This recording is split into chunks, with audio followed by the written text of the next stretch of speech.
Bonsoir et bienvenue à notre webinaire jésuite pour le mois de décembre.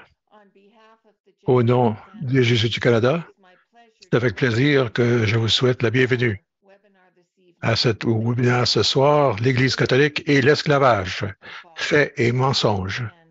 Et notre intervenant ce soir, c'est le Père Christopher Kellerman de la Société de Jésus, de la Compagnie de Jésus. Merci d'être les nôtres. Il y a quelques points de pratique à regarder avant de commencer. Cette session durera 90 minutes.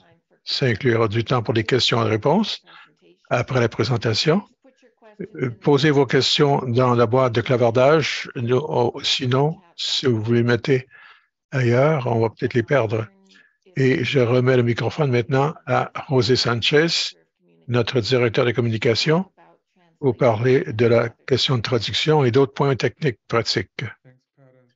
Merci, Patricia, et merci, Christophe. Je vais passer en français pour que les Français puissent avoir accès à l'interprétation. Donc, pour choisir la langue de votre préférence, si vous êtes sur un ordinateur, dans les commandes de votre réunion ou webinaire, cliquez sur le bouton Interprétation et après, cliquez sur la langue que vous souhaitez entendre. Si vous êtes sur un appareil mobile, dans les contrôles de votre réunion, appuyez sur les trois petits points ou le bouton avec le mot plus et après, appuyez sur Interprétation de la langue. Appuyez finalement sur la langue que vous souhaitez entendre. Et c'est important de se souvenir que l'interprétation linguistique n'est pas disponible lorsque vous accédez à Zoom sur un navigateur web. So, as Pat said, remember that you can Comme Pat vient de dire, vous pouvez poser des questions à travers le bouton Q et A, donc questions et réponses, de même que la boîte à clavardage. Les questions, on répondra aux questions à la fin de la session et l'enregistrement, ces enregistrements vont être envoyés 3 jours plus tard. Et si vous avez des questions, des problèmes techniques, vous pouvez me contacter à travers la boîte de clavardage et on répondra. Merci. Merci, José. Nous allons commencer ce soir avec une reconnaissance territoriale, comme on le fait toujours. Commençons par reconnaître les peuples autochtones de toutes ces terres sur lesquelles nous nous trouvons aujourd'hui. Bien que nous nous rencontrions aujourd'hui sur une plateforme virtuelle, prenons un moment pour reconnaître l'importance des terres que beaucoup d'entre nous considèrent comme leur foyer. Nous le faisons pour réaffirmer notre engagement et notre responsabilité dans l'amélioration des relations entre les nations et dans l'amélioration de notre propre compréhension des peuples autochtones locaux et de leur culture. Au Canada, d'un océan à l'autre, nous reconnaissons le territoire ancestral et non cédé de tous les Inuits, les Métis et les membres des Premières Nations qui vivent sur cette terre où ils sont vraiment chez eux. Nous reconnaissons les torts et les erreurs du passé et nous nous engageons, chacune de nous à notre manière, à aller de l'avant dans un esprit de réconciliation et de collaboration. Je suis très heureux de vous présenter ce soir le Père Christopher Kellerman. Le Père Chris est membre de la Société de Jésus, des membres de la Compagnie de Jésus.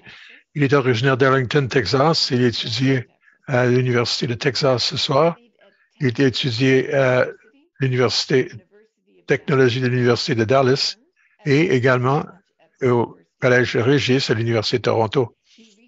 Il a récemment été chercheur invité et directeur intérimaire de l'Institut jésuite de recherche sociale de l'Université Loyola de la Nouvelle-Orléans.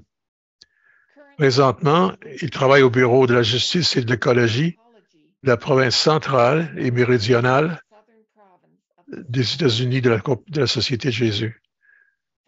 Le Père Chris est l'auteur de « Et toute oppression cessons », une histoire d'esclavage, abolitionnisme et de l'Église catholique.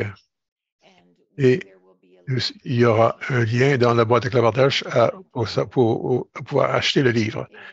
Et au mois de juillet, le Père Chris va commencer à servir comme secrétaire de Justice et Écologie avec la conférence jésuite des États-Unis et du Canada. Merci d'être notre Père Chris. Puis bienvenue. C'est merveilleux d'être ici ce soir. J'espère que vous m'avez vu sourire quand on a parlé de Régis et de l'Université de Toronto parce que je manque le Québec, Canada de beaucoup. J'espère visiter le Canada bientôt. Donc, en commençant, je veux mentionner que c'est une histoire difficile à apprendre même. Même l'heure ce soir, vous allez peut-être trouver ça difficile, douloureux même, pénible. Et je veux mentionner ce fait que c'est difficile, c'est raide. Ça peut peut-être prendre du temps pour l'intégrer. Et si vous lisez le livre, on vous donne encore plus de détails qui sont avec des choses difficiles.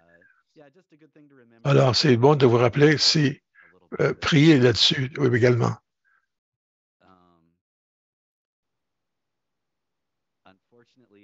Malheureux, on dit que j'ai pas pu partager mon PowerPoint encore. Est-ce que quelqu'un pourrait arranger ça, s'il vous plaît? Je voudrais partager l'écran avec vous. Bon, ça y est, tant mieux. Là, on a l'écran.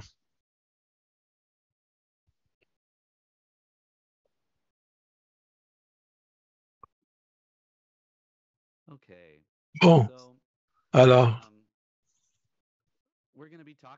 nous allons parler de l'esclavage et l'Église catholique et certains faits et comment ces faits sont contradictoires par rapport à certains mythes qui ont survécu les 2 derniers siècles, les 3 derniers siècles. Et à bien des égards, vous remarquerez à la droite de l'écran, c'est l'ordonnance qui a clarifié, j'ai clarifié au mois d'avril 1709 que c'était acceptable au Canada de propriétaires d'Autochtones et de Noirs, des esclaves noirs et d'Autochtones. Il y avait eu l'esclavage avant 1709 et ce n'était pas contre la loi. Mais ce n'était pas clair. Les gens n'étaient pas certains de si c'était juridiquement acceptable ou non. Et il y a cette ordonnance qui disait que qu'on pouvait être propriétaire d'Autochtones et de des esclaves noirs et autochtones. Et ensuite, les Jésuites du Canada, les Jésuites de Nouvelle-France à l'époque, ont participé dans cette appropriation, tout comme le reste des Jésuites dans d'autres pays, même de l'Empire français. Et on voit ici que nous avions des noms même de gens qui étaient esclaves. 4 esclaves à la mission de Mille-Mackinac, 3 indigènes esclaves et 1 noir esclave. Il y a Jean-François Régis et un noir qui s'appelait Pierre. Il y avait un esclave autochtone à Pointe-Montréal, un esclave Panis, Alexis à Sault-Saint-Louis, et une femme esclave Sio qui s'appelait Françoise à Saint-François-du-Lac. Et dans la mission de Kaskaskia des Jésuites de Nouvelle-France, ils ont commencé à avoir l'esclavage de travailleurs en 1719 et ça a passé à 3 grosses familles de 68 hommes, femmes et enfants qui étaient esclaves par les Jésuites francophones en 1763. Donc, ça a été éliminé. Donc, ils ont commencé comme partie de la Nouvelle-France, la mission de Nouvelle-France. Et en 1763, ils ont été libres. Mais toutes ces personnes, c'était les Jésuites de Nouvelle-France qui détenaient ces gens-là dans l'esclavage. Moi, je ne savais pas que les Jésuites avaient des esclaves.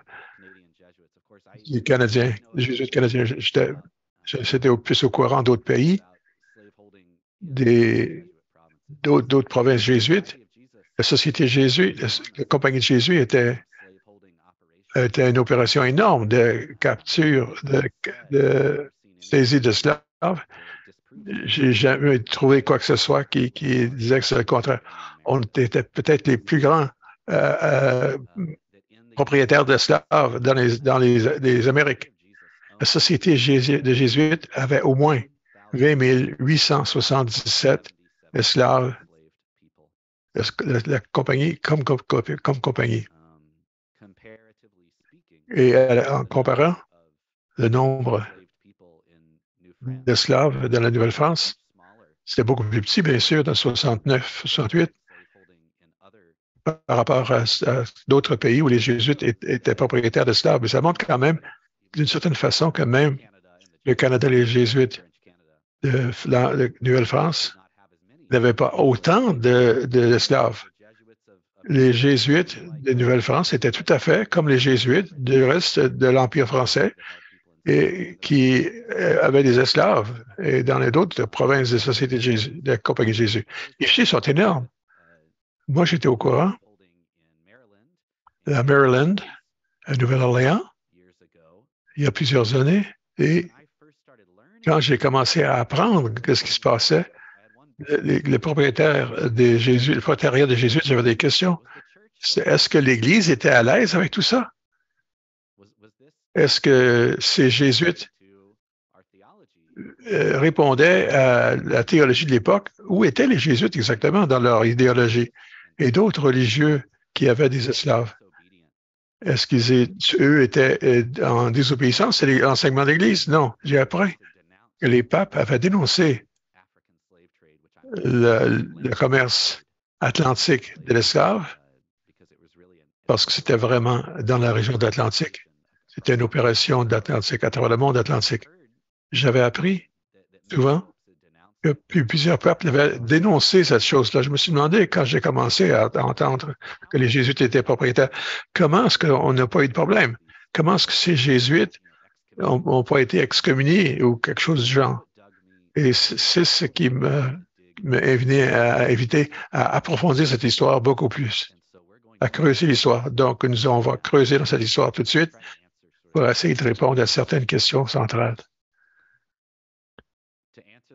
Pour répondre à la question, il faut retourner à l'ancien monde, le monde antique. Le fait, c'est que dans l'Ancien et le Nouveau Testament, il n'y a rien qui dit que l'esclavage n'est pas accepté, n'est pas acceptable. Même dans l'Ancien Testament, la Torah, la loi des peuples hébraïques, permet d'avoir des esclaves. Il y a deux sortes de lois, une série de lois pour les esclaves hébraïques qui sont propriétés d'autres Israélites ou d'autres qui ne sont pas Israélites. Et ensuite, il y a d'autres lois pour les esclaves étrangers chez les Hébraïques, chez les Hébreux. On dit que ces étrangers peuvent être gardés toute leur vie par les Hébreux et que leurs enfants seront esclaves aussi. Et si ces esclaves peuvent être passés génération après génération, ils peuvent être traités avec sévérité. Et plusieurs suggestions dans l'Ancien Testament que c'était normal pour les gens esclaves d'être traités comme propriété sexuelle de leur propriétaire. Pour les Hébreux esclaves, c'était beaucoup plus gentil. Ils devaient être mieux traités. Ils l'ont traité aussi sévèrement. Et ils étaient esclaves pour 6 ans seulement.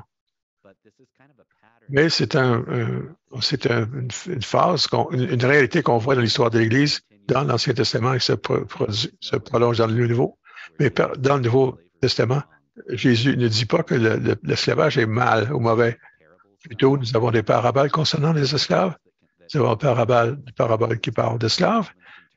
On a le centurion romain qui demande à son travailleur d'être guéri. Mais on ne dit pas que c'est une relation d'esclave. Et dans le Nouveau Testament, des lettres, nous avons des écrivains Ils disent que les esclaves doivent obéir à leur maître comme on obéit au Christ. Donc, ça fait partie de l'ancien monde, le monde antique. C'est quelque chose qui est tout à fait étendu et il y avait différentes périodes. Aristote croyait que certains esclaves venaient au monde pour être des esclaves, qu'il y a une partie de leur corps et de leur intellect qui les rendait aptes à être des esclaves naturels. Donc, ça, c'était une théorie très importante que l'Église avait à gérer ou à analyser dans son temps comme propriétaire d'esclaves. L'Empire romain était différent. À Rome, qui est le contexte dans lequel le Nouveau Testament est écrit, quand on lit sur les esclaves dans le Nouveau Testament, il faut être au courant de l'esclavage dans l'Empire romain, parce qu'ils auraient existé selon la loi romaine. Il y a trois façons de devenir esclave d'un Romain. C'était point très important pour la façon de comprendre l'histoire. Toute première façon, on pouvait être capturé ou saisi par une guerre et vendu en esclavage. La deuxième façon, pour devenir esclave dans l'Empire romain, c'était d'être né d'une mère esclave, comme dans l'Ancien Testament. Et le troisième, c'était d'être acheté par ou chez un marchand étranger. Remarquez que tous ces gens esclaves dans l'Empire romain auraient été des étrangers. Un citoyen romain, par loi et par définition, ne pouvait pas être esclave. C'était seulement les étrangers qui étaient des esclaves dans l'Empire romain. L'Église adopte essentiellement le droit romain, la loi romaine, et garde la loi selon l'esclavage mobilier où les gens étaient considérés simplement des biens meubles. C'était des biens simplement meubles et déplaçables. Donc, très tôt dans la vie dans le Nouveau Testament, on voit que c'est moralement acceptable pour des chrétiens d'avoir des biens meubles, donc des esclaves dans leur maison, des gens qui peuvent acheter et vendus comme biens meubles selon cette loi de Rome, de l'Empire. Les esclaves, dans les paraboles de Jésus, peuvent être fouettés, torturés à Rome et ils peuvent être vendus à n'importe quand. Nous savions que des esclaves dans l'Empire romain qui étaient très compétents, qui vivaient des belles vies, comme gens compétents, mais il y a des gens qui étaient traités selon la loi et ils peuvent être battus. Et tous ces gens-là, en fin de compte, avaient des vies instables parce que tout le monde était bien meuble. Même un esclave dans un poste supérieur pouvait être vendu n'importe quel jour au lendemain. Personne. Et c'était propriété. Il y a de la propriété, donc des biens meubles. C'est important de savoir à cette époque, dans la chrétienté primitive, que le racisme n'est pas ce dont nous parlons ici. Quand nous parlons d'esclavage aujourd'hui, c'est une question basée sur la race dans le Nouveau Monde. Mais dans l'Ancien Monde, c'est plus la nationalité. Dans l'Empire romain, vous êtes un étranger. Vous êtes un esclave, vous êtes étranger. Il y aura des gens esclaves à Rome de toutes les couleurs possibles et de différentes ethnicités. Donc, être noir ou avoir la peau noire foncée, c'est pas un signe d'esclavage. C'était une question d'être étranger ou pas étranger. En passant dans l'histoire d'Église, dans l'époque médiévale, nous voyons que certains théologiens importants défendent le droit d'être propriétaire d'esclaves. Saint Augustin écrit quelque chose sur le propriétaire d'esclaves pour disant que c'est Dieu qui punit les mauvaises personnes. Les papes, et plusieurs papes en tout cas, ont des esclaves et défendent l'esclavage, sont pour l'esclavage. Grégoire le Grand avait des enfants esclaves. Il les donnait à ses amis comme don. Il y a des choses noires, vraiment tristes à voir là.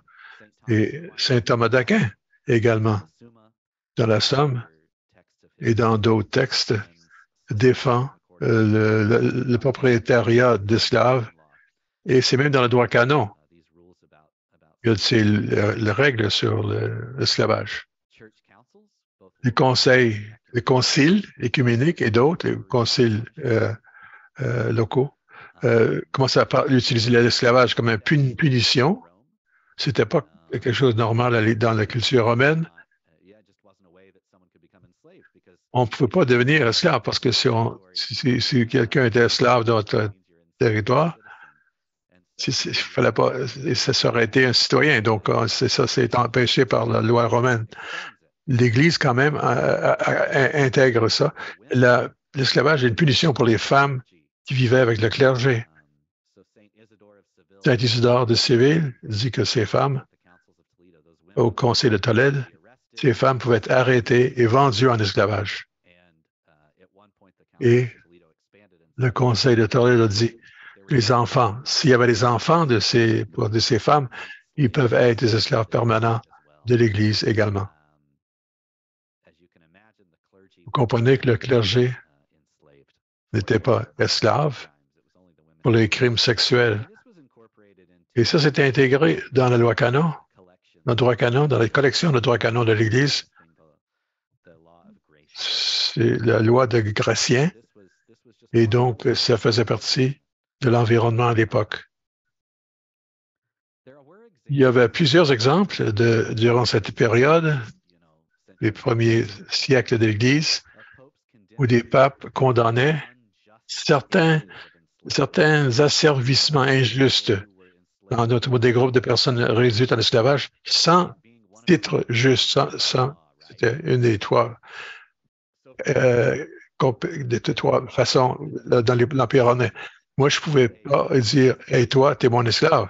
Je te prends, je te saisis. » Non, ce n'était jamais permis. Ce n'était pas permis dans la loi romaine, ni dans le droit canon, ni dans les Écritures. Il fallait que ce soit pour une raison juste, pas le résultat d'une guerre où quelqu'un était esclavage. Et ou encore dans un cas de punition. Des fois, on était kidnappé et vendu en esclavage. L'Église était contre, mais certains membres de la congrégation d'Augustin ont été kidnappés et vendus en esclavage. Augustin écrit au Concile romain pour leur dire, il ne dit pas que l'esclavage est mauvais. Ce qu'il dit, écoute, certaines des personnes qui ont été kidnappées ne sont pas des esclaves. C'est des libres, des gens libres, des gens complètement libres. Et donc, c'est l'exemple dont nous parlons ici. Donc, à l'époque de Thomas d'Aquin, l'esclavage est une pratique approuvée par les catholiques, présente en Europe et tout au long de l'ère médiévale d'ailleurs, jusqu'à l'ère moderne. On a un mythe qui a été promu par certains hommes historiques du 19e siècle, que l'esclavage est disparu durant la période médiévale. Non. Il n'y avait pas d'esclaves en Europe. Non, de fait, c'est pas vrai. Il y avait des esclaves, des marchés d'esclaves, des commerces à travers la mer Méditerranéenne, surtout dans la péninsule italienne. Et il y avait des esclaves sur la péninsule ibérique. Il y avait certaines places qui n'avaient pas d'esclaves. Ça, c'est vrai. Mais c'est pas parce que l'Église essayait de s'en débarrasser. L'Église n'a rien fait pour débarrasser le monde de l'esclavage. L'esclavage faisait bien partie de son enseignement, ça faisait partie de sa loi, de sa théologie. Il y avait un débat très important qui se fait dans le haut Moyen-Âge, surtout entre deux avocats canoniques, un qui devient le pape Innocent IV, et avec lui et son étudiant, qui s'appelle Hostentius, deux géants de droit canon. Et la question dont il se parlait, c'était est-ce que les non-chrétiens possédaient un dominium de pouvoir sur leur terre. Donc, nous savons que les chrétiens étaient propriétaires, mais les musulmans, est-ce que les musulmans étaient propriétaires de leur terre? Question. Le pape Innocent, avant d'être pape, avait écrit, oui, les non-chrétiens peuvent posséder des terres, ils ont le dominium, le pouvoir sur leur terre. Nous, les chrétiens, on ne peut pas aller chercher leur terrain, tout simplement. Il fallait avoir une bonne raison pour le faire, bien sûr. Mais il a marqué, ils désobéissent la loi naturelle ou encore ils pratiquent, ils ne permettent pas aux chrétiens, aux missionnaires chrétiens d'évangéliser ou de pratiquer leur foi. Mais en général, les non-chrétiens ont le dominium, ont le pouvoir sur leur terre. Son étudiant, Hortensius, disait non, qu'à l'époque de Christ, tout pouvoir appartenait à l'Église. Et à cause de ça, les chrétiens, aussi longtemps que le pape l'autorise, les chrétiens peuvent aller prendre les terres dans une guerre et faire une guerre contre les non-chrétiens. Donc ça, c'était un vrai débat qui a lieu avec différentes perspectives et ce n'était pas réglé dans l'époque moderne. Et qui nous met en place pour le traité atlantique des esclaves. N'oublions pas, au début de l'époque d'esclavage, c'est approuvé par le droit canon. Il y a des détenteurs, même des évêques.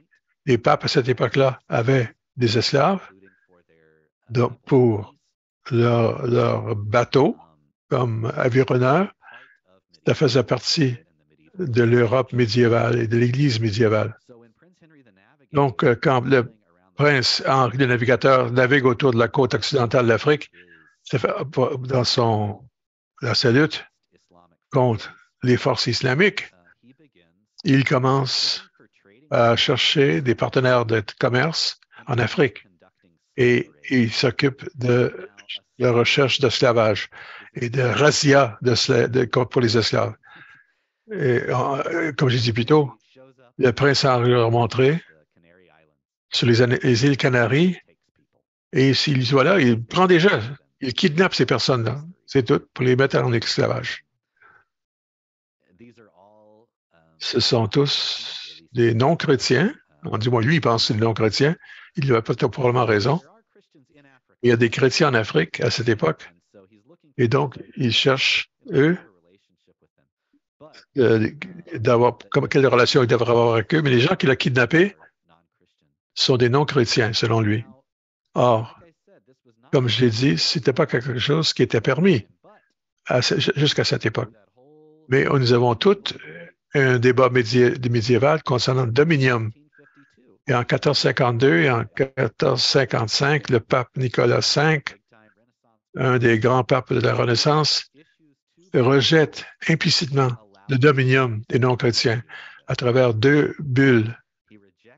Il rejette l'idée implicitement que les non-chrétiens ont quelques de pouvoir sur leur terre et il donne au Portugal le droit de poursuivre des raids d'esclaves, de s'emparer de toutes les terres dans possession de non-chrétiens dans l'ouest de l'Afrique et ajoute, où il dit même, vous pouvez prendre ça de non-chrétiens n'importe où. Et il dit que vous pouvez prendre toutes leurs terres, aller en guerre contre eux et vous pouvez, ces gens-là, pour les faire d'eux des esclaves. Il a donné aux Portugais le droit de commerce avec des gens d'Afrique qui étaient pour écarter l'Espagne, c'est tout. Et c'était peut-être plus important pour lui que les droits de commerce. Parce que le Portugal, au 1450, il dit, on ne peut pas continuer à kidnapper les gens. On est tué ils nous attaquent, bien sûr, c'est trop dangereux de chercher à kidnapper. Mais acheter les gens esclaves, c'est plus facile. Et dans sa deuxième bulle, le pape Nicolas, il se voit que les Portugais ont kidnappé les gens et les achètent des gens, et ils les ramènent au Portugal et ils deviennent chrétiens. Et donc, il admet que c'est quelque chose des biens.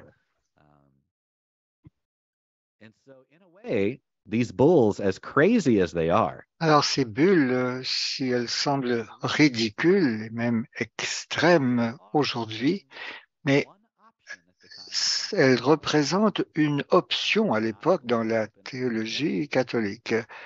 Alors, ça n'était pas la position de 1904, mais même saint Thomas d'Aquin aurait dit que ça n'était pas approprié parce qu'il défendait les positions de 1904, mais c'est ce qu'a dit le pape Nicolas V, et il pouvait se fonder sur la théologie catholique de l'époque.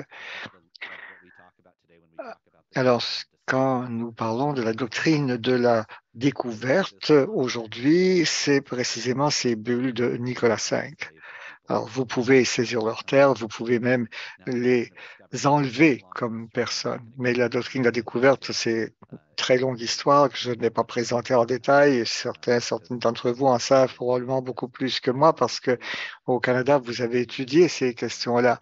Mais c'est pour dire que tout cela s'enracine dans les débuts de la traite des esclaves africains. Alors, le Portugal a saisi des territoires et ils y ont fait des guerres, mais la plupart des personnes que les Portugais ont gardées en esclaves ont été achetées de trafiquants africains. Mais les bulles du pape Nicolas seront confirmées par plusieurs autres papes après lui. Et c'est ainsi que commence la traite des esclaves africains. En 1501, les premiers esclaves africains sont envoyés dans le Nouveau Monde. C'est par l'Espagne, parce que l'Espagne commence à acheter des personnes asservies des Portugais. Et en 1866, eh bien, déjà 12,5 millions d'Africains auront été embarqués de force sur des navires à destination de l'Europe ou des Amériques. 10,7 millions de ces personnes auront survécu au voyage initial. Alors, près de la moitié de ces personnes ont été transportées sur des navires portugais. Et donc, c'était directement autorisé par la papauté.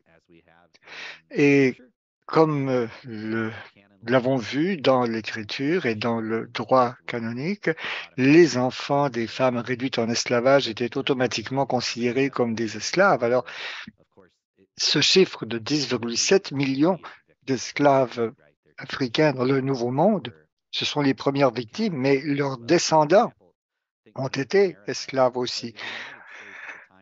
Aux États-Unis, à l'époque de l'abolition, il y avait 4 millions d'esclaves.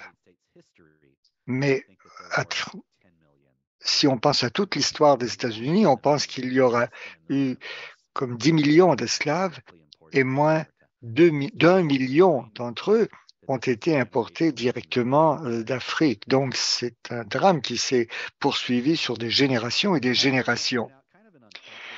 Alors, j'aimerais aussi signaler un autre fait qui nous dérange. Alors, nous sommes parfois tentés de dire c'est que personne ne comprenait que c'était mal à l'époque. Tout le monde tenait l'esclavage pour un fait acquis, mais ça n'est pas vrai. Quand Aristote écrit sa politique, il mentionne qu'il y a des gens qui prétendent que l'esclavage est immoral. Et dans d'autres textes anciens, on nous dit que les Esséniens, donc un groupe, et aussi un groupe mystérieux qui s'appelle les thérapeutes, eux aussi condamnaient l'esclavage, refusaient de posséder des esclaves à cause de leurs convictions, parce qu'ils estimaient que c'était contre nature que de tenir des gens en esclavage et que l'humanité était une grande fraternité. Saint Grégoire de Nice, dont vous voyez l'icône, il était aussi un abolitionniste. Il a prêché à sa congrégation que l'esclavage était un péché et il a développé toute une théologie pour montrer que c'était un péché. Et le jour de Pâques, il demandait à sa congrégation de libérer leurs esclaves. Alors, dans l'Empire carolingien, il y a un théologien, Smaragde de Saint-Michel, euh, qui a écrit au fils de Charlemagne pour lui demander de supprimer l'esclavage dans l'Empire avec les arguments théologiques pour montrer que l'esclavage était un mal. Et le bienheureux Don Scott, à l'époque de Thomas d'Aquin, alors que Thomas d'Aquin développé des arguments pour défendre la possession des esclaves, dont Scott, lui, a écrit que c'était moralement erroné, que c'était mauvais, et il a attaqué l'esclavage de toutes sortes de façons. Et il disait pourquoi réduire en esclavage les prisonniers de guerre, pourquoi ne pas simplement leur imposer une rançon. Et à cette époque, il y avait déjà une tradition chez les chrétiens de ne pas asservir, bien sûr, un guerrier chrétien. Alors on peut penser à Saint Ignace. Donc, lorsqu'il a affronté les Français, eh bien, ils lui ont permis de rentrer chez lui, soigner ses blessures. Et Don Scott dit pourquoi est-ce que on ne pourrait pas faire la même chose avec tous nos prisonniers de guerre. Et alors, c'est pour nous rappeler qu'il y avait des personnes qui dénonçaient l'esclavage à l'époque, mais néanmoins, l'Église a continué d'autoriser cette institution. Mais il y a une évolution au moment de la colonisation européenne, parce que à ce moment-là, l'esclavage était profondément ancré dans le droit canonique et la théologie catholique, mais nous allons voir qu'à cette époque, des catholiques qui voulaient s'opposer à l'esclavage ne vont pas attaquer l'esclavage comme tel. Ils vont dire qu'il y a quelque chose dans la traite des esclaves qui est contraire au droit canonique et à la théologie. Le premier est probablement l'exemple le plus célèbre de cette attitude, même s'il lui a fallu un certain temps pour y arriver, c'est Bartolomé de Las Casas, qui est un frère dominicain dans le Nouveau Monde et qui deviendra évêque un jour. Le père Las Casas et ensuite Monseigneur Las Casas, au départ, étaient opposés à l'asservissement des autochtones dans le Nouveau Monde, mais il était favorable à l'importation d'esclaves africains. La raison, c'est un peu compliqué, mais je pense qu'avec ce que nous avons déjà vu, vous allez pouvoir comprendre sa position. En 1493, la couronne espagnole reçoit les mêmes droits qui avaient été donnés aux Portugais pour les Amériques, donc par le pape Alexandre VI. Alors, il inscrit donc après la découverte de l'Amérique. Alors, Alexandre VI dit que vous avez exactement, vous les Espagnols, les mêmes droits que les papes, mes prédécesseurs, ont donnés aux Portugais à propos de l'Afrique, ce qui suppose qu'ils peuvent faire la guerre et asservir les gens. Mais Isabelle et Ferdinand, qui étaient roi et reine d'Espagne, voulaient des terres, ils voulaient des vassaux, mais ils ne voulaient pas que les autochtones soient réduits en esclavage. Ils voulaient avoir un vaste empire et pacifique. Isabelle avait cette vision donc de ce que serait son empire. Et quand elle découvre que Christophe Colomb a ramené des autochtones réduits en esclavage, elle est horrifiée. Et elle dit non, toutes ces personnes sont libres. Avec les années, la couronne espagnole va hésiter, mais de façon générale, la couronne espagnole s'est opposée à l'asservissement des autochtones. Ce n'était vraiment pas ce qu'elle souhaitait. et des personnes comme Las Casas ont combattu donc l'asservissement des Autochtones, le fait de réduire les Autochtones en esclavage, et ceci en se fondant sur l'idée que les Espagnols n'ont pas le droit d'asservir les Autochtones. Donc, en 1537, le pape Paul III publie un document qui condamne l'asservissement des peuples autochtones et il écrit dans ce texte qu'il le fait pour appuyer la position de Charles Quint, qui est à l'époque le roi d'Espagne. Alors, c'est pour appuyer quelque chose que Charles Quint fait déjà et que l'Espagne applique déjà. Donc, mais dans ce document, par contre, on ne laisse pas entendre que l'esclavage comme tel est un mal.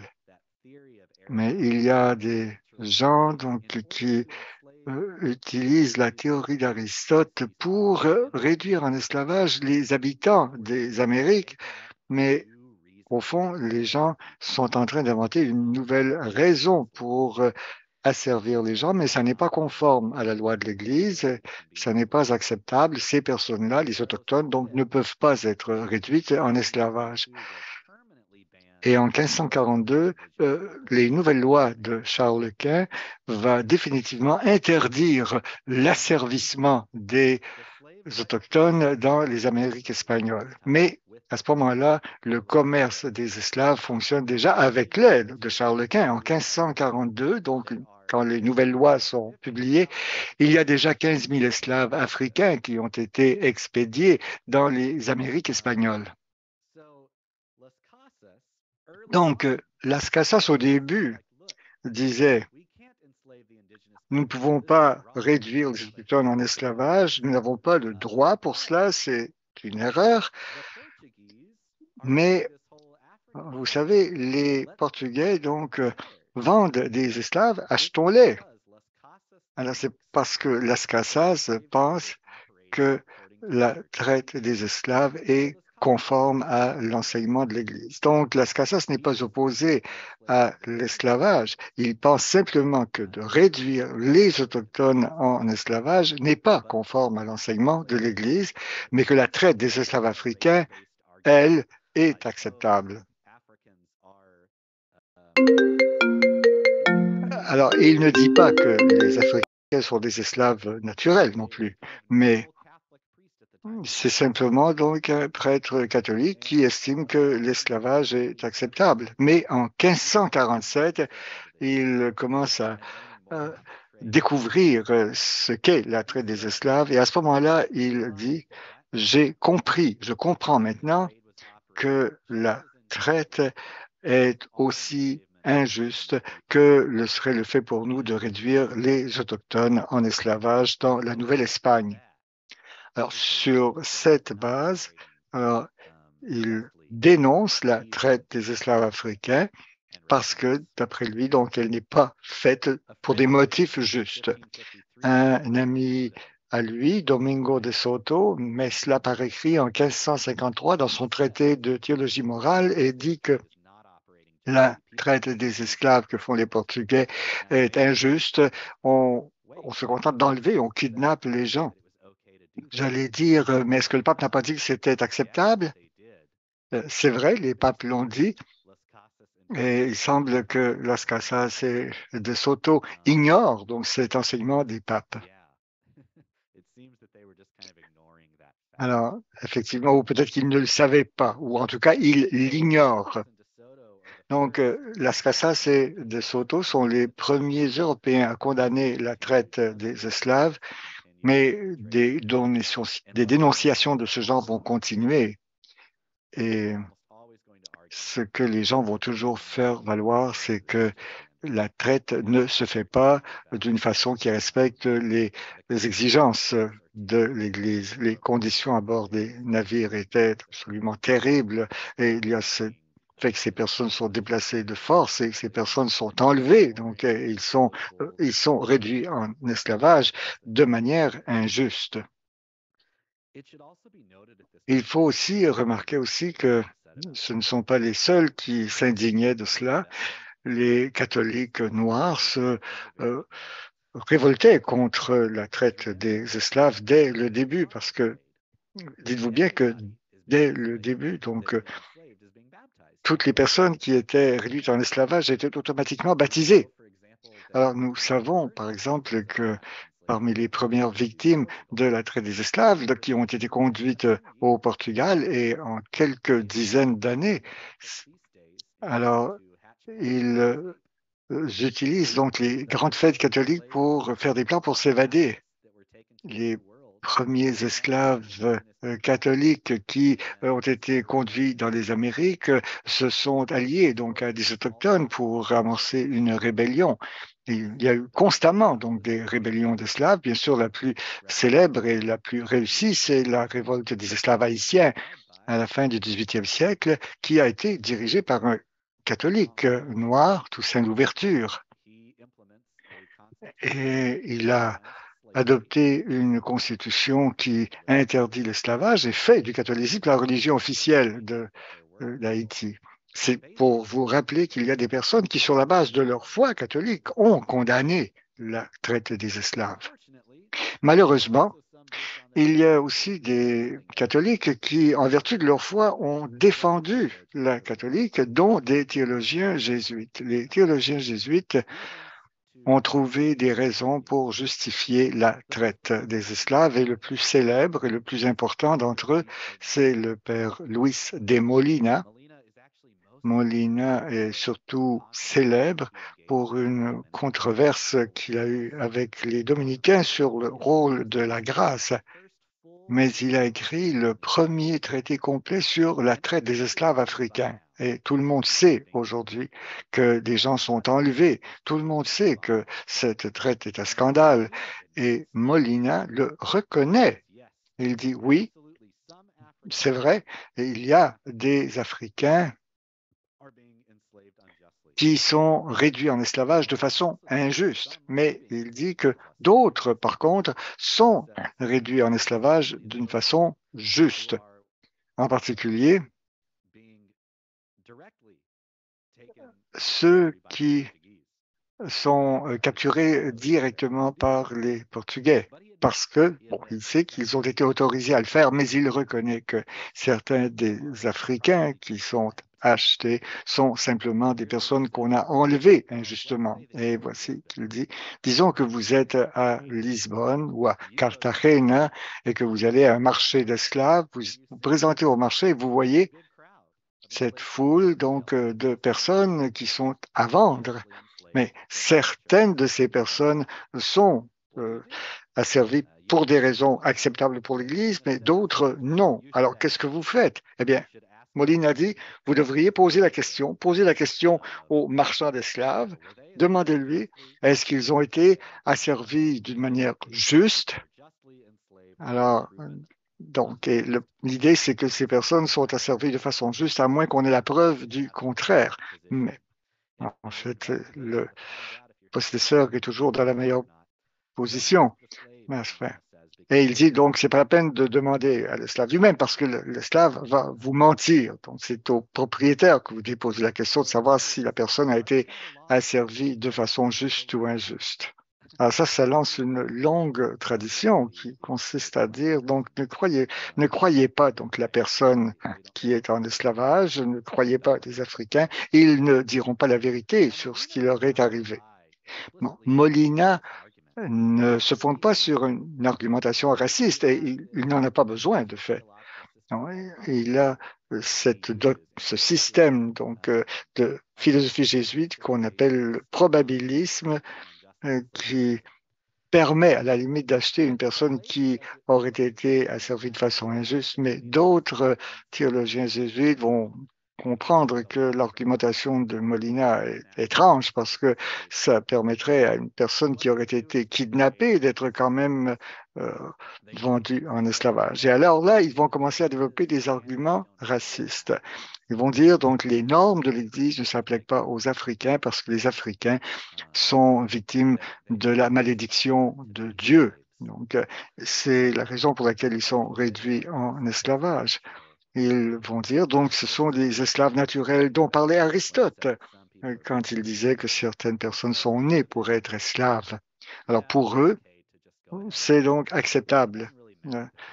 Peu importe qu'ils aient été réduits en esclavage d'une manière injuste.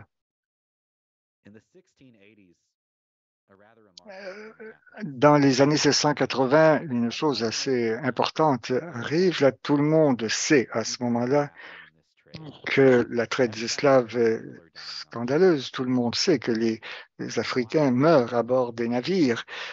C'est quelque chose qui est largement connu. Il y a un groupe de catholiques noirs au Brésil et au Portugal qui font partie de confraternités, de confréries catholiques, et ils envoient des représentants à Rome et ils demandent au pape Innocent XI de condamner la traite des personnes et ils disent faites ce qu'a fait le pape Paul III pour les autochtones des Amériques, publie la même encyclique à propos des Noirs. Et ils disent même si c'est trop, est-ce qu'on ne pourrait pas dire que toute personne qui est baptisé ne peut pas être réduit en esclavage. Alors, il propose donc différentes solutions au pape pour qu'il les libère. Et il y a deux capucins qui sont à Rome en même temps, c'est remarquable, et qui ont écrit des traités contre la traite des personnes. Et ils demandent au pape de faire la même chose, mais le pape refuse. Et au contraire, donc la curie pontificale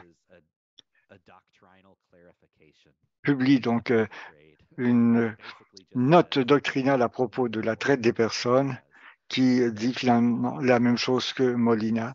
Ce que vous devez simplement vous demander si la personne que vous allez acheter a été asservie de façon juste ou injuste. Donc c'est triste, évidemment, mais non, nous avons toute la documentation et on a dans les archives du Vatican tous les documents qui montrent que donc ces catholiques noirs sont venus supplier le pape de condamner la traite des esclaves, mais le pape a refusé.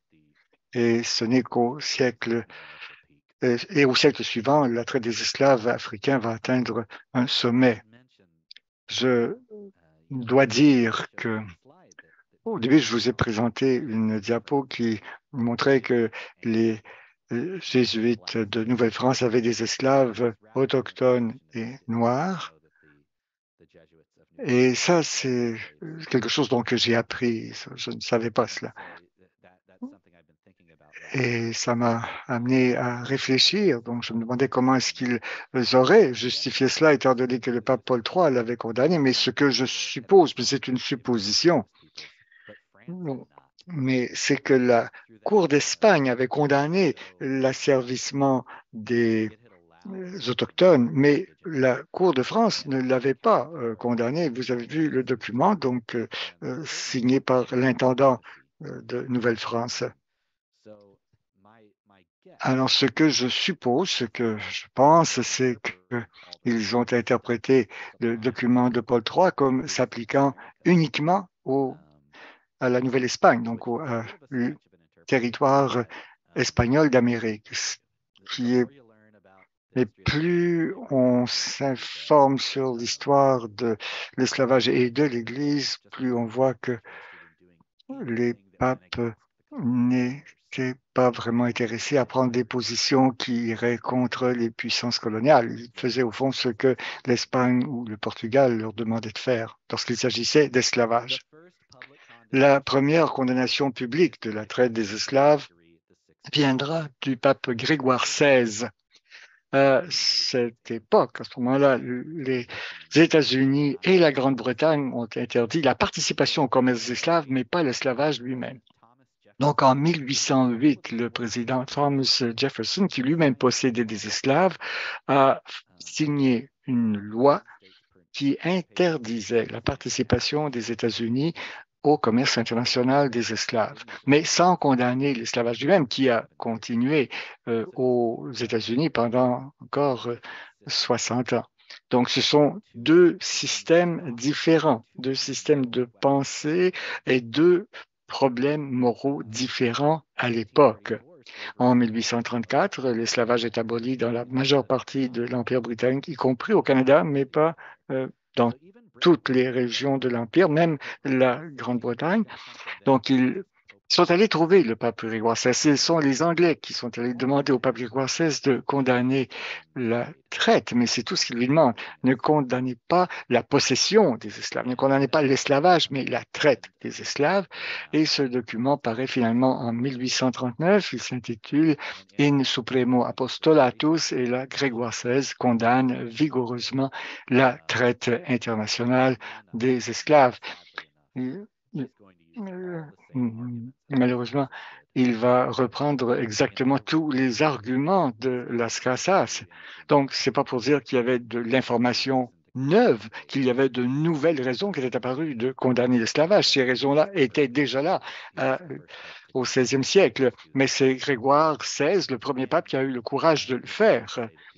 Et il ne dit pas que les gens devraient libérer, donc émanciper leurs esclaves africains. Il condamne uniquement la traite internationale. Malheureusement, Grégoire change l'histoire et c'est pourquoi il y a une telle confusion à propos de l'Église et de l'esclavage. En lisant In Supremo Apostolatus, Grégoire XVI donne à penser que l'Église s'est toujours opposée à la traite des esclaves et il ignore les autorisations données par ses prédécesseurs, il ignore le fait. Bon, il admet que des chrétiens ont pratiqué la traite. Il ne peut pas nier cela, mais il essaie de donner l'impression que l'Église s'y est toujours opposée, ce qui est absolument faux. Mais l'Église devient finalement abolitionniste sous le pontificat de Léon XIII. En 1888, va bientôt abolir l'esclavage et il y a un Brésilien, Joaquim Nabuco, qui demande à Léon XIII d'écrire une encyclique qui condamne l'esclavage en général, l'esclavage lui-même comme contraire aux principes éthiques humains. Et Léon XIII, donc oui, très bien, il le fait. Et il publie deux encycliques, une en 1888, l'autre en 1890, qui sont effectivement des encycliques abolitionnistes et qui dit que l'esclavage est incompatible avec la foi chrétienne. Alors, ça, ce sont des textes impressionnants. Je les analyse donc dans mon livre. Vous voyez, donc ils ont repris les arguments des abolitionnistes, mais Léon fait exactement ce que Grégoire XVI avait fait avant lui, c'est-à-dire qu'il essaie de montrer que l'Église a toujours été opposée à l'esclavage. Et alors on sait bien donc qu'il y a toute une série de papes qui justement n'ont pas condamné l'esclavage. Alors la théologie du document est solide, mais sa doctrine historique est malheureusement peu fiable. Et il dit même que le pape Paul III, lorsqu'il a condamné l'asservissement des autochtones, aurait dit aussi que tous les autochtones auraient le droit à l'autonomie gouvernementale, ce qui ne se trouve absolument pas dans l'encyclique de Paul III. Alors, Léon XIII prétend même que l'Église était opposée à la doctrine de la découverte, donc qu'elle aurait toujours repris la position d'Innocent IV et non celle de son disciple. Mais c'est malheureusement donc une fausseté, c'est un mensonge. Mais ceci dit, Léon XIII a amorcé une grande tradition abolitionniste et ensuite vous voyez ses successeurs, donc Pie X, Benoît XV, Pie XI, Pie XII vont tous condamner l'esclavage à leur tour. Le deuxième concile du Vatican condamne l'esclavage, le pape Paul VI aussi. Et en fait, ce sont toutes des condamnations morales et de façon spéciale, donc Jean-Paul II, Benoît XVI et François, en fait, l'esclavage n'a pas été aboli partout dans le monde avant les années 1980. Alors c'est sous le pontificat de Jean-Paul II qu'il n'y a plus dans le monde d'esclavage légal. Maintenant, on parle maintenant de cette nouvelle forme de l'esclavage qui est la traite des personnes. Et Jean-Paul II, Benoît XVI et François condamnent l'esclavage du passé, mais également reprennent le combat contre la traite des êtres humains. Alors, malgré ce que l'on entend, on peut le remercier pour avoir commencé la tradition d'abolitionniste. Un petit résumé ici des faits avant la question-réponse, parce que si vous regardez ce qui est imprimé, il y a beaucoup de confusion concernant cette histoire. Je l'ai vu une fois de plus les dernières années. Il y avait plusieurs qui écrivaient quelque chose. C'est le pape qui va venir au Canada pour s'excuser pour les écoles les résidentielles et les pensionnats. Et la question de la découverte, doctrine de la découverte. Et ils ont nettoyé l'Église se libérait de l'accusation de l'esclavage, mais dans la tradition chrétienne catholique.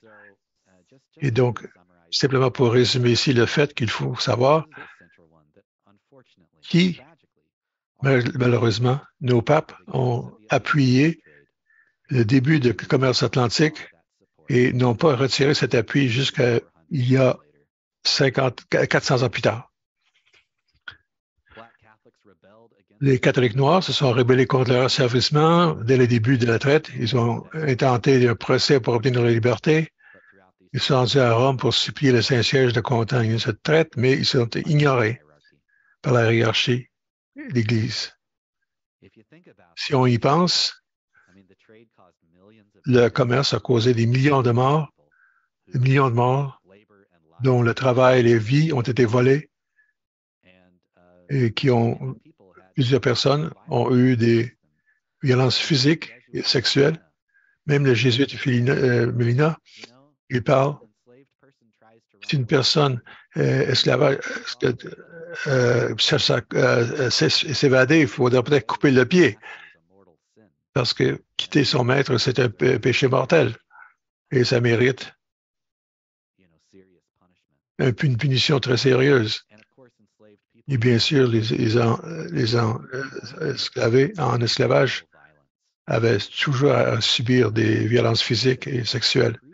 Ça ne veut pas dire que l'Église était d'accord, mais l'Église était d'accord de l'état juridique d'esclavage où les gens étaient toujours attaqués, de violences sexuelles et spécialement. Et ensuite, à partir du 19e siècle, les documents de l'Église commencent à modifier cet enseignement et le récit pour faire croire que nous étions toujours contre l'esclavage depuis le début. Et malheureusement, l'Église ne s'est toujours pas réconciliée avec cette histoire, ce récit. Même le pape Jean-Paul II, il s'est excusé en Afrique pour les chrétiens qui étaient impliqués dans l'esclavage. Il a dit qu'un des papes il disait que le commerce était dénoncé en 1462. En fait, c'est pas vrai. C'est un des mensonges dans le document de Léo XIII. Donc, le papauté n'a pas admis la complicité de l'Église dans la promotion de ce commerce. Et certainement encore moins dans les réparations, en passant, tous ces théologiens que j'ai mentionnés plus tôt qui condamnaient le commerce, tous ces théologiens parlent de besoin de réparation, de payer des réparations. Alors, c'est partie de la tradition Église. C'est pas une réalité récente, populaire et libérale ou politique. Non, ça fait partie de la tradition catholique. On s'est jamais excusé pour tout ça. Et donc, ceci dit, je pense que nous allons passer à la question-réponse. Vous voyez la couverture de mon livre à gauche. Toute oppression cessera. Histoire de l'esclavage, abolitionnisme de l'Église catholique. ce dont j'ai parlé en beaucoup plus détaillé dans le livre. Ceci dit, on passe à la période des questions et réponses. Merci beaucoup, Père Chris, vous nous avez permis de réfléchir beaucoup à beaucoup de choses. Je vais commencer avec la première question que j'ai quelque part.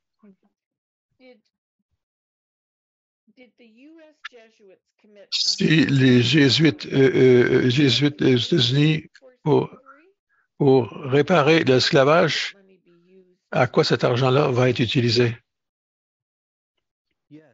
Oui, bon.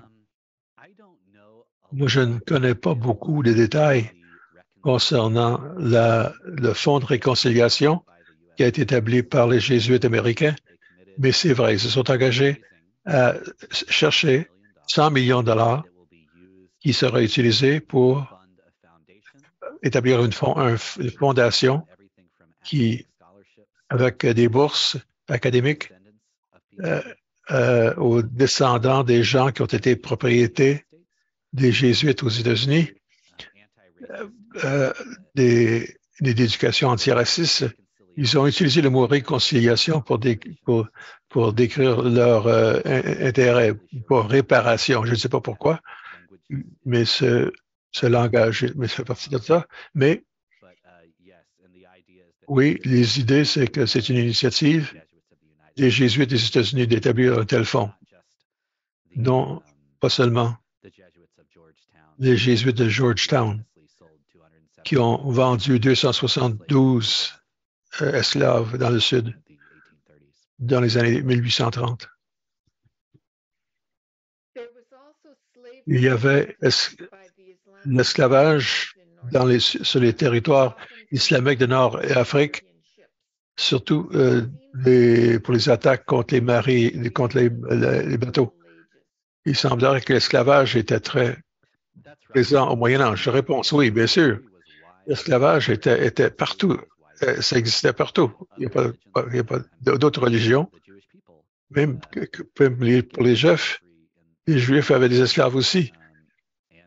Et jusqu'au Moyen-Orient, Moyen-Âge, et il y a toute une histoire d'islam et d'esclavage aussi. Donc, ce n'est pas le cas que seulement les chrétiens étaient engagés là-dedans, dans l'esclavage. C'est pas vrai, ça. Tout le monde le faisait. Je pense que dans ma propre recherche, quand je parle de cette histoire, je regarde surtout sur l'Église catholique parce que j'ai souvent entendu, quand j'ai mentionné l'esclavage catholique, différentes positions. Oui, les autres religions l'ont fait aussi, dit-on, d'autres dénominations. Et ça, c'est vrai, et d'autres l'ont fait. Mais ce n'est pas une façon pour encourager le changement. En fait, on ne confronte pas la vraie histoire. Et quand on creuse l'histoire, on s'aperçoit qu'il y avait des catholiques au cours des siècles et qui ont voulu arrêter et l'Église n'a pas voulu, c'est pas arrêté. C'est comme l'examen de conscience qu'on fait avant la confession. Moi, je ne vais pas dire, ben écoutez, j'ai dit beaucoup de placotage sur les autres, mais tous les autres placotent aussi. Alors, non, il faut vraiment qu'on regarde. Les autres religions de confession doivent faire leur propre recherche aussi.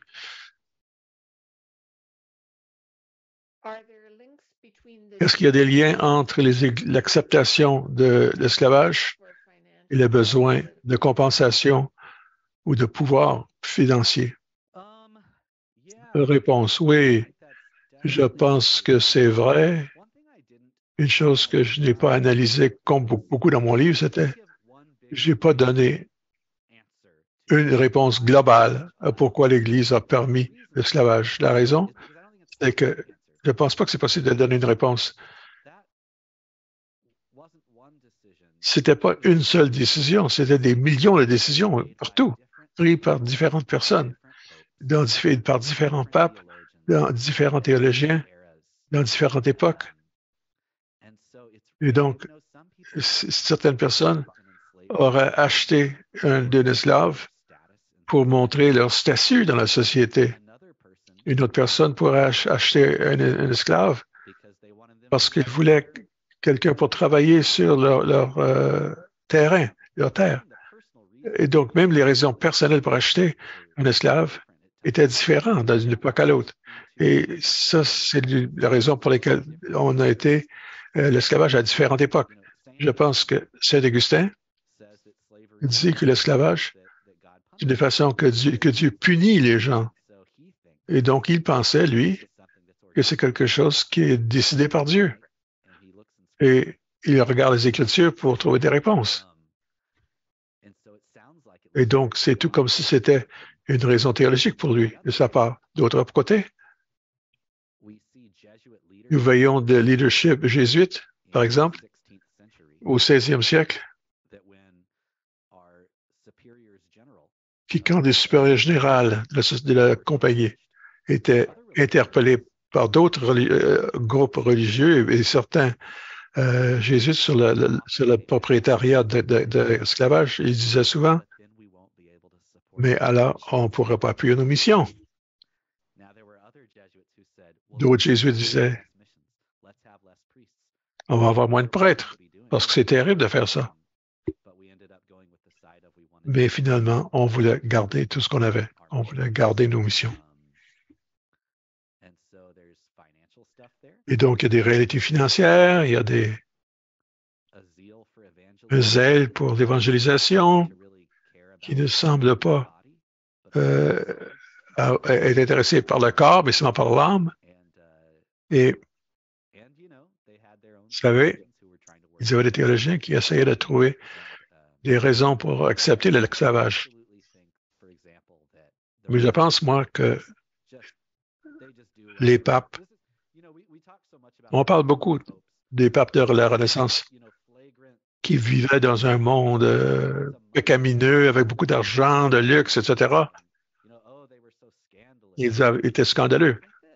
Mais il faut comprendre le fait que leur corruption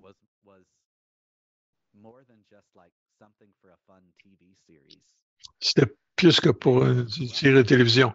C'est la corruption des papes de la Renaissance leur permettait de faire des choses comme commencer le commerce d'esclavage.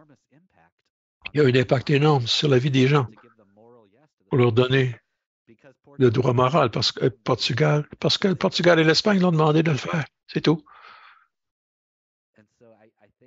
Et donc, je pense que quand on pense à la tâche, le lien avec l'argent et le pouvoir des papes de la Renaissance, ben oui, c'était peut-être la raison pour permettre cette pratique abominable. Je ne sais pas si ça répond à la question, mais il y a beaucoup de réponses. La réponse est oui à tout ça. Il y en a qui ont dit que Juniper Serra a eu des esclaves dans la mission de Californie. Est-ce que votre texte montre quelque chose là-dessus? Non, je n'ai pas fait beaucoup de recherches sur Serra et la mission de Californie, mais à cette époque, l'époque juridiquement acceptable aurait été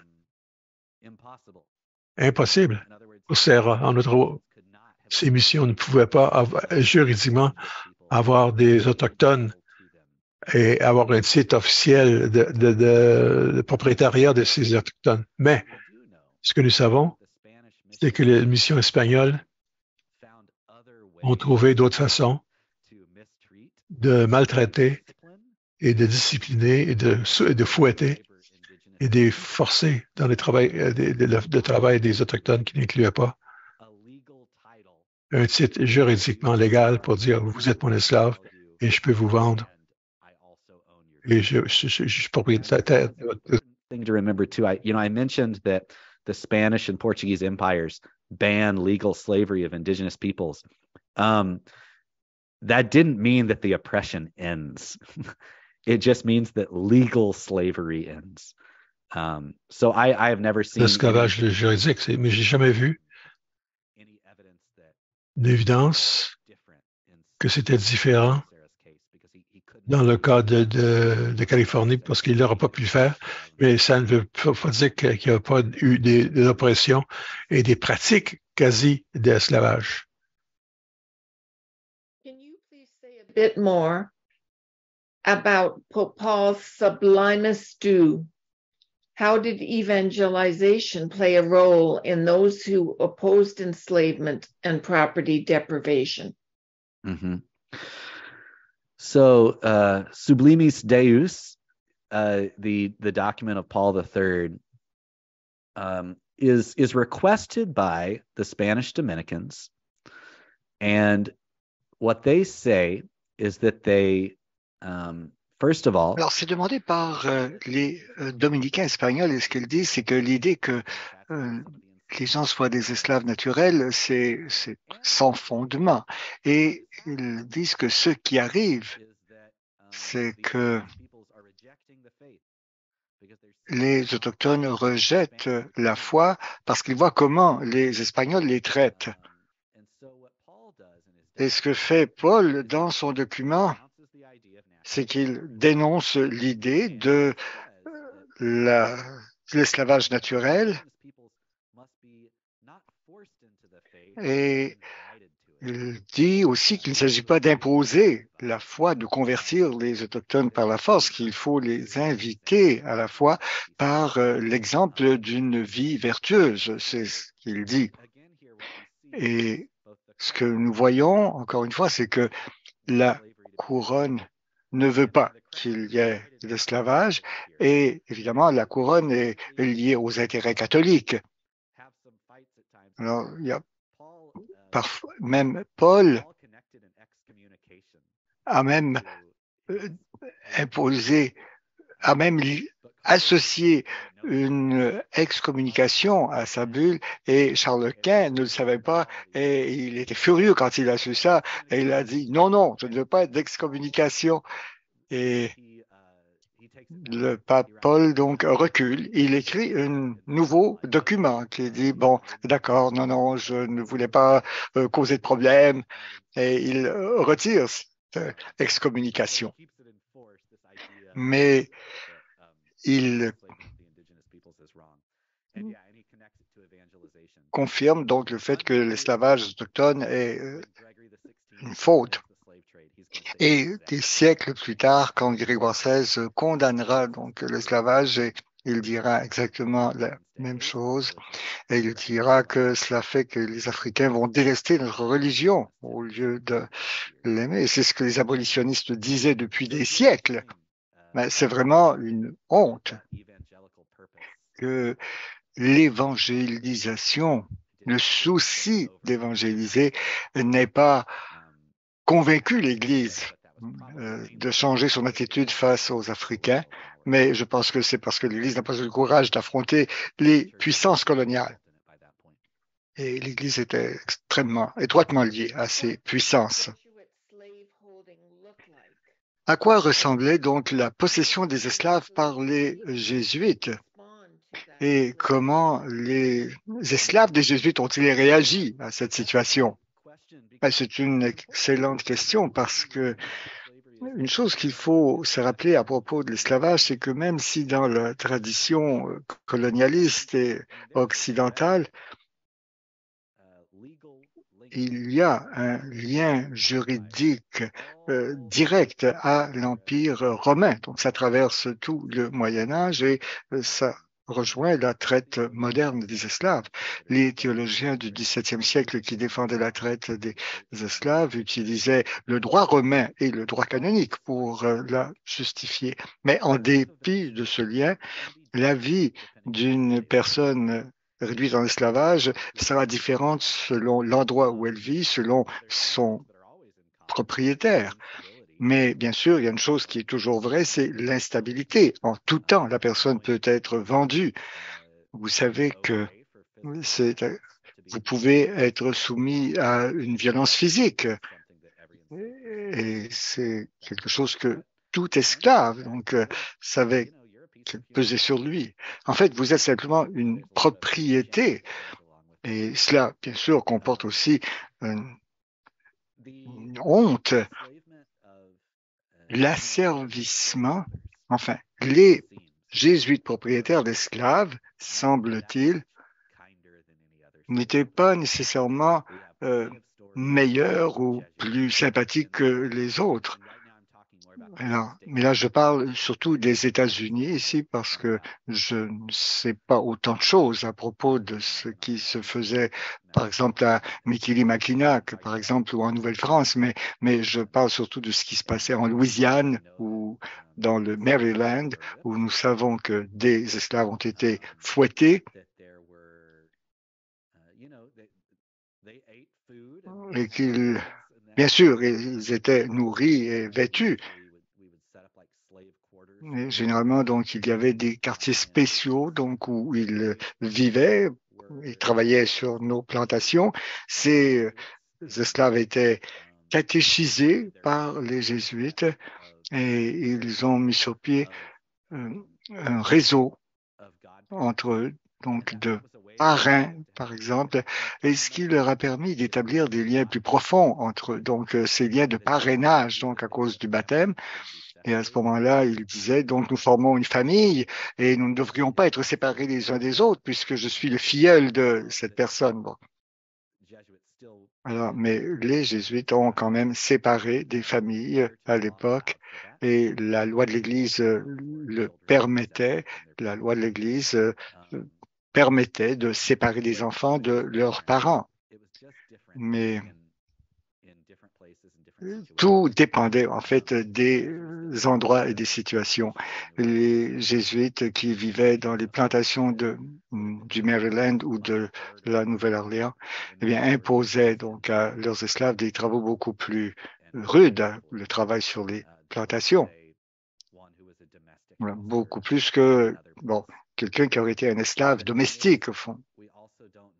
Et nous ne savons pas non plus parce que les gens n'écrivaient pas là-dessus et on ne sait pas. Donc, est-ce que ces esclaves domestiques étaient peut-être victimes de violences sexuelles de la part des prêtres? Et nous ne le savons pas. Très difficile, au fond, d'avoir des témoignages approfondis sur leur vie. Mais ces personnes étaient traitées en esclaves avec le paternalisme racial, avec la violence que cela comportait. Et bon, quelqu'un était réduit en esclavage pour toute sa vie. Donc, dans les années 1760, il y avait 20 000 personnes qui étaient esclaves des jésuites. Alors, je suis certain que c'était très différent le sort des uns et des autres, mais ils étaient esclaves de la Compagnie de Jésus. Alors moi, je vais en direction spirituelle et je fais un discernement pour me demander est-ce que je devrais devenir jésuite, mais imaginez des personnes qui n'ont absolument aucune raison, donc aucune façon de pouvoir vous poser ce genre de questions parce que tout est décidé pour vous, vous êtes la propriété de quelqu'un d'autre. Alors c'est vraiment, et bien sûr, les esclaves donc, ne pouvaient pas discerner leur vocation, ça n'avait aucun sens. Et si on remonte donc à Léon le Grand, donc, qui disait qu'à moins que vous ne soyez une personne libre, une personne affranchie, vous ne pouvez pas devenir prêtre. Alors ça, vous étiez exclu bien sûr, de la vie jésuite. Alors, quelles sont les inéquités qu'on observe aujourd'hui qui se rattachent à ce qui était la propriété de l'esclave par les jésuites au XVIIIe, au XIXe siècle? Une chose intéressante à propos du fait que les jésuites aient possédé des esclaves, c'est que lorsque la compagnie a été supprimée à la fin du XVIIIe siècle, nous avons perdu toutes nos propriétés. Et par conséquent, les personnes qui appartenaient aux jésuites de Nouvelle-France ont été vendues à Lancan et c'est ce qui est arrivé à la Nouvelle-Orléans, par exemple. Et je pense que ces esclaves ont été vendus donc à Lancan et même chose dans les colonies espagnoles et portugaises. Donc, les esclaves des jésuites ont été vendus à Lancan. Alors, avant la suppression c'était une situation un peu différente, mais par la suite, nous n'avions pas de grandes propriétés, mais les jésuites des États-Unis ont repris l'ancienne tradition après la restauration de la compagnie. Mais si nous pensons au fait que les jésuites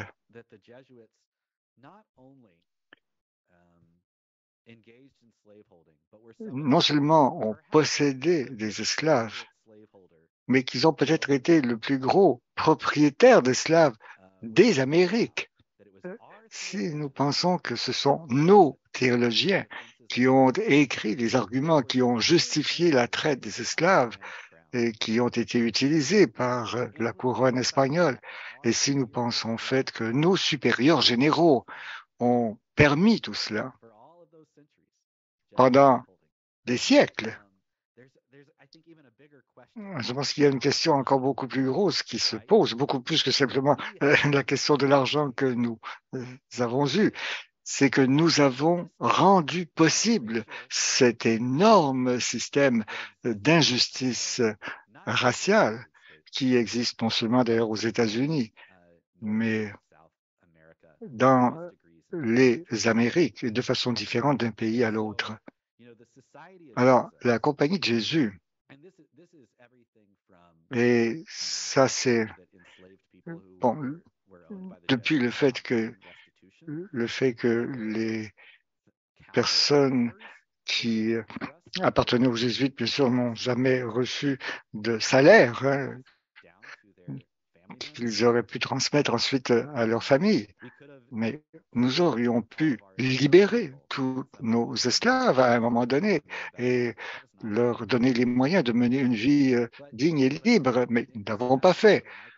Alors ça, c'est au niveau micro, mais si on regarde l'ensemble, le système même de l'esclavage et de la traite atlantique a été justifié par les jésuites. Alors, bon, l'Église elle-même n'a pas regardé cela en face encore et la Compagnie de Jésus non plus. Les jésuites des États-Unis commencent à le faire, mais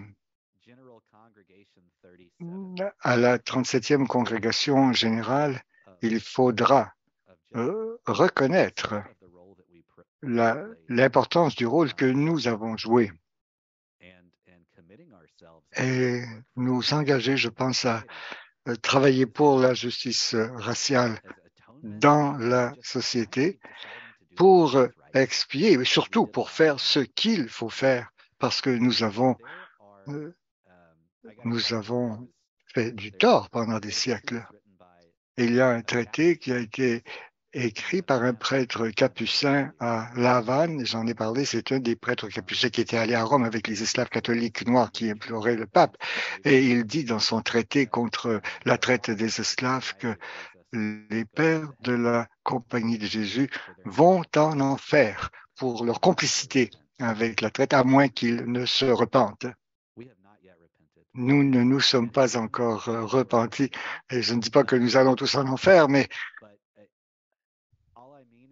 ce que je veux dire, c'est que bon, les gens s'inquiètent, donc est-ce que nous n'appliquons pas au passé les normes d'aujourd'hui? Non, la question c'est les normes de qui? Parce qu'il y avait des prêtres en 1682, des prêtres qui disaient que l'Église était en état de péché mortel et ils pointaient du doigt les jésuites à cause de leur défense théologique de ce système et ils disaient que les jésuites auraient à payer le prix de leurs erreurs. Je pense que nous devons regarder notre histoire en face, demander pardon et nous engager à un processus profond de réconciliation qui d'ailleurs appartient à la tradition catholique, sauf que nous ne l'avons pas fait. Merci beaucoup, Père Chris. Nous n'avons pas le temps de répondre à d'autres questions. Il y en a plusieurs autres. Alors, nous aurions voulu qu'on puisse les aborder toutes. Je tiens à vous remercier pour le temps, pour votre savoir, votre passion, pour votre recherche nous a donné un aperçu profond de cette question et nous montre comment nous pouvons nous réconcilier avec l'histoire comme Église. C'est certainement une partie de notre histoire qui nous oblige à réfléchir à notre engagement personnel pour la foi et la justice et à la façon dont nous pouvons vivre une réconciliation. Nous espérons vous revoir bientôt au Canada. Merci, merci beaucoup. Et si vous voulez en savoir plus, vous avez ce livre. Et effectivement, achetez ce livre, c'est excellent. Alors, le mardi 17 janvier, nous vous invitons à vous joindre à nous à 19 h pour un webinaire Discerner et repenser l'Église à travers l'Évangile de Matthieu. Ce sera présenté par le Père Thomas Rosica. Merci à José, à Fanny, à Michel et à Albert qui ont rendu ce webinaire possible et merci à toutes les personnes qui ont été des nôtres ce soir. On va passer une sainte période de l'Avent